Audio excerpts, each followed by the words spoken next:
កម្ពុជាប្រកាសកាត់ផ្តាច់អ៊ីនធឺណិតនិងអគ្គិសនីពីប្រទេសថៃព្រមទាំងបញ្ឈប់ការចាក់ផ្សាយភាពយន្តថៃគ្រប់រោងភាពយន្តនិងទូរទស្សន៍សម្ដេចមហាបវរធិបតីហ៊ុនម៉ាណែតនាយករដ្ឋមន្ត្រីនៃព្រះរាជាណាចក្រកម្ពុជានៅយប់ថ្ងៃទី12មិថុនានេះបានប្រកាសពីជំហររឹងមាំរបស់កម្ពុជាក្នុងការធានាការផ្គត់ផ្គង់អគ្គិសនីនិងអ៊ីនធឺណិតដោយខ្លួនឯងដែលពុំចាំបាច់ពឹងផ្អែកលើការទិញពីប្រទេសថៃឡើយការប្រកាសរបស់ប្រមុខរាជរដ្ឋាភិបាលកម្ពុជាបែបនេះដោយសារតែថ្មីៗនេះមានការចែកចាយព័ត៌មានតាមរយៈបណ្ដាញសង្គមជាច្រើនពាក់ព័ន្ធនឹងការគម្រាមរបស់ក្រុមហ៊ុនជ្រុលនិយមថៃមួយចំនួនឲ្យកាត់ផ្តាច់ការផ្គត់ផ្គង់អគ្គិសនីនិងអ៊ីនធឺណិតមកប្រទេសកម្ពុជាដើម្បីឆ្លើយតបទៅនឹងបញ្ហានេះសម្ដេចមហាបវរធិបតីហ៊ុនម៉ាណែតប្រកាសច្បាស់ថាដើម្បីកុំឲ្យវែងឆ្ងាយឬបង្កការលំបាកសម្រាប់ភាគីថៃក្នុងការសម្រេចចិត្តកាត់ឬមិនកាត់ឬកាត់ពេលណានោះកម្ពុជាបានសម្រេចចិត្តធានាការផ្គត់ផ្គង់អគ្គិសនីនិងអ៊ីនធឺណិតដោយខ្លួនឯងដែលមិនចាំបាច់ពឹងផ្អែកការទិញពីប្រទេសថៃទៀតទេឯ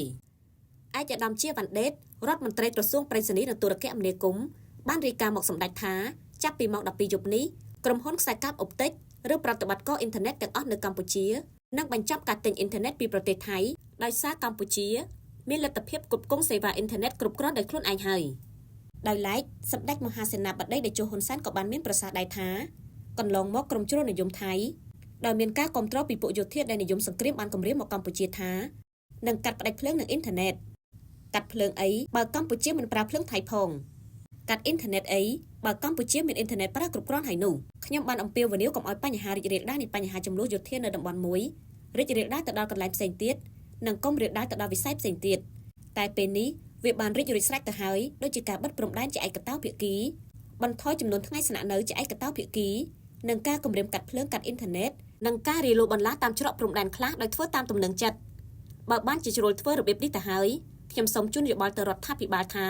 ក្រៅពីបញ្ហាប្តឹងទៅតុលាការយុត្តិធម៌អន្តរជាតិកម្ពុជាពិចារណាបញ្ឈប់ការចាក់ផ្សាយខ្សែភាពយន្តថៃលើកញ្ចក់ទូរទស្សន៍កម្ពុជាទាំងអស់និងអាចឈានទៅដល់ការបញ្ឈប់ការនាំទំនិញថៃមកប្រើក្នុងកម្ពុជាផងដែរ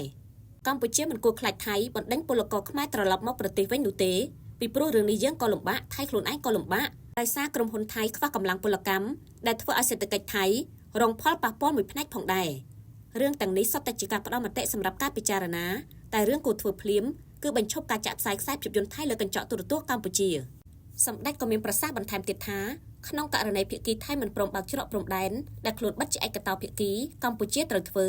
1. ប្រកាសឈប់ទិញទំនិញថៃមកប្រើប្រាស់ក្នុងទីផ្សារកម្ពុជាគឺមានន័យថាឈប់ប្រើទំនិញថៃជំនួសដោយការប្រើទំនិញក្នុងស្រុកនិងទំនិញមកពីប្រទេសផ្សេងក្រៅពីថៃទី 2. ត្រៀមទិញទំនិញដែលភាគច្រើនជាកសិផលរបស់ប្រជាជនដែលធ្លាប់លក់ឲ្យថៃដែលខិតខំរកទីផ្សារជូនប្រជាជនទាំងក្នុងស្រុកនិងក្រៅស្រុកទី 3. បង្វែរអ្នកជំងឺដែលធ្លាប់ព្យាបាលក្នុងប្រទេសថៃមករកមន្ទីរពេទ្យក្នុងស្រុកឬទៅប្រទេសផ្សេងវិញ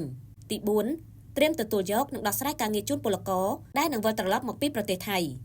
កម្ពុជាកំពុងខ្វះកម្លាំងពលកម្មទាំងក្នុងវិស័យឧស្សាហកម្មទាំងក្នុងវិស័យកសិកម្មនិងទាំងសំណង់រាប់សិបម៉ឺនកន្លែងទី 5 កងកម្លាំងប្រដាប់អាវុធគ្រប់ប្រភេទត្រូវត្រៀម24ម៉ោងលើ24ម៉ោងដើម្បីវាយបកការពារខ្លួនក្នុងករណីមានការឈ្លានពានទី 6 បណ្ដាខេត្តនៅជិតព្រំដែនត្រូវជម្លៀសប្រជាជនចេញមកកាន់តំបន់មានសុវត្ថិភាពនិងដោះស្រាយស្បៀងអាហារថ្នាំពេទ្យនិងសម្ភារៈចាំបាច់ផ្សេងទៀតបើថៃមិនធ្វើការដោះស្រាយច្រកព្រំដែនឲ្យវិលមករកប្រក្រតីវិញយើងគ្មានជំរឿសអ្វីក្រៅពីធ្វើការទាំងអស់នេះទេខ្ញុំសូមអំពាវនាវបងប្អូនជនរួមជាតិសូមកុំធ្វើអំពើជ្រុលនិយមដូចជាធ្វើបាតកម្មប្រឆាំងស្ថានទូតថៃក្រុមហ៊ុនថៃនិងជនជាតិថៃនៅកម្ពុជានិងសូមកុំស្អប់ខ្ពើមប្រកាន់ពូជសាសន៍ចំពោះជនជាតិថៃដែលភាគច្រើនលើលប់ជាមនុស្សល្អមានតែក្រុមជ្រុលនិយមនិងយោធាមួយចំនួនប៉ុណ្ណោះដែលបង្ករឿងជាមួយកម្ពុជាព្រោះជាទម្លាប់រដ្ឋាភិបាលថៃមិនអាចគ្រប់គ្រងកងទ័ពបានដូចប្រទេសយើងនោះទេសូមអរគុណពីនាងខ្ញុំ MC Vicky